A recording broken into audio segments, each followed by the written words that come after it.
Assalamualaikum gang, saya Mit. Kalau korang minat kayu jati, video ni khas untuk korang. So gang, dekat depan Mit ni ada 7 kerusi jati grade A. Solid, berat dan tengok urat dia. Nampak tu? Tengok urat dia. Lazat. Dan korang cuba dengar baik-baik bunyi dia.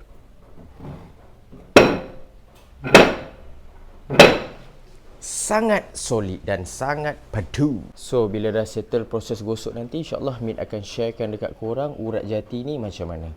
After gosok, kita terus naik ke sanding sealer and then terus ke finishing. Untuk colour finishing pula, Mit cuba pilih colour yang tidak tutup urat-urat ni semua. Maybe Mit akan pilih colour asal dia lah, colour jati dia. Tapi gang, Mit akan start projek ni lepas Mit balik daripada Johor nanti. Hari ni Mit nak siap, Mit nak packing barang semua, kita nak gerak ke Johor. Mit nak jumpa sifu-sifu jati dekat sana dan timba ilmu, cari pengalaman. Yes, memang betul, sehari memang tak cukup. Paling-paling pun makan tahun lah senang cerita jati ni. Okay? Ilmunya sangat mahal. So, kalau korang berminat dengan projek dan perjalanan Mit buat semua ni, korang follow Mit, okay?